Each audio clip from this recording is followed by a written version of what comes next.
சங்கீதம் 128:2 சொல்லுகிறது, உன் கைகளின் பிரயாசத்தை நீ சாப்பிடுவாய், உனக்கு பாக்கியமும் நன்மையும் உண்டாயிருக்கும்.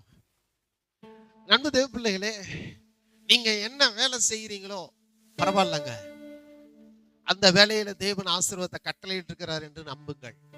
உங்களுக்கு பெரிய வேலை கிடைக்கல அப்படின்னு பெரிய வேலையை தேடி ஓடாதீங்க.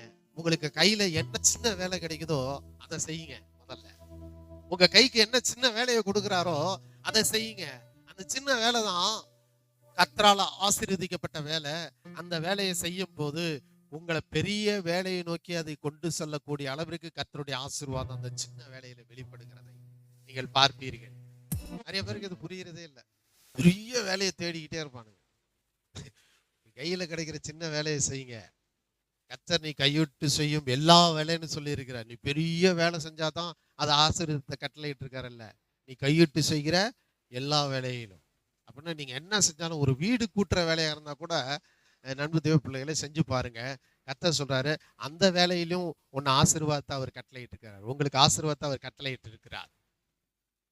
அப்படி நீங்க செய்யக்கூடிய சின்ன சின்ன வேலைகள்ல கர்த்தர் உங்களுக்கு ஆசீர்வாதத்தை கட்டளையிட்டு இருக்கிறார்.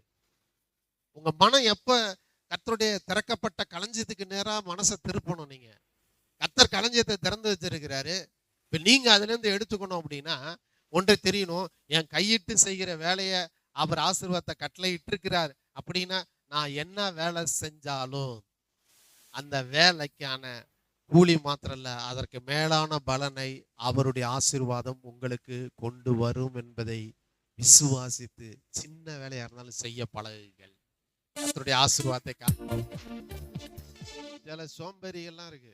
பெரிய வேலை கிடைச்சாதான் பார்ப்பேன் அப்படியே சோம்பேறித்தனமா வாழ்ந்தே பழகிட்டவங்க எல்லாம் பார்த்தீங்கன்னா, ஒரு பெரிய வேலை கிடைக்கணும்னு அப்படியே அதை ஒரு சாக்கா வச்சுக்குவாங்க.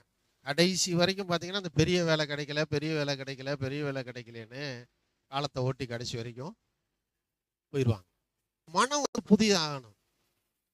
சில பேர்லாம் அப்படி இருந்தாதான் என்னால் இதை செய்ய முடியும், இப்படி இருந்தாதான் நான் செய்ய முடியும், இந்த வேலை கிடைச்சிட்டாதான், அந்த தொழில் கிடைச்சிட்டாதான் அப்படிம்பாங்க. இதெல்லாம் பிசாசு உங்களை ஏமாத்துறான். இப்படிப்பட்ட நபர்கள்லாம் பிசாசோட பொய்யை நம்பி ஏமாத்திட்டு இருக்காங்க. கடவுளுடைய வார்த்தையை நம்புங்கள். கடவுளுடைய வார்த்தை சொல்லுது, நீ கையிட்டு செய்யும் எல்லா வேலையிலும் கர்த்தர் உனக்கு ஆசீர்வாதத்தை கட்டளையிட்டு இருக்கிறார். கையிட்டு செய்கிற எல்லா வேலையிலும் அப்படின்னா எந்த வேலை வேணாலும் செய்ய கவலைப்படாதீங்க. 50 ரூபா தான் கிடைக்குமா, பரவாயில்லையா, இந்த வேலையை நான் செஞ்சா அவர் என் கைகளின் பிரயாசங்கள் ஆசீர்வாதத்தை கட்டளையிட்டு இருக்கிறார், நான் பெற்றுக்கொள்வேன். ஆமென். முதல்ல கர்த்தர் கொடுக்குற ஒரு சின்ன பிளஸ்ஸிங்க ரிசீவ் பண்றதுக்கு பழகுங்க.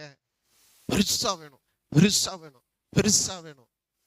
தமிழ்ல கூட ஒரு பழமொழி இருக்கு, என்னைக்கோ கிடைக்க போற பலாப்பழத்தை காட்டிலையும் இன்னைக்கு இருக்கிற கையில இருக்கிற கலாக்காயே போதும் அப்படிம்பாங்க. கர்த்தர் பலாப்பழத்தையே தரதான் விரும்புறாரு. முதல்ல இந்த கலாக்காயை வாங்கி சாப்பிடுங்க. சின்ன வேலை தாங்க கர்த்தர் கொடுக்குற சின்ன ஊழியமா இருக்கலாம். சின்ன சின்ன காரியங்கள் என்ன தெரியுமா, அந்த ஒரு சின்ன மலைத்துளி தான், ஒரே ஒரு சின்ன மலைத்துளி தான் அணைகளை நிரப்புகிறது, ஆறுகளை பெருக்கெடுத்து ஓட செய்கிறது, கடலிலே கொண்டு போய் வெள்ளங்களை சேர்க்கிறது. ஒரு சின்ன துளி.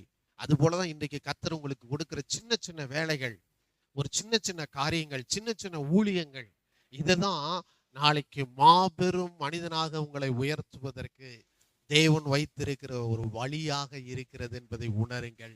நீ கையிட்டு செய்யும் எல்லா வேலையிலும் கர்த்தர் உங்களுக்கு ஆசீர்வாதத்தை கட்டளையிட்டு இருக்கிறார்.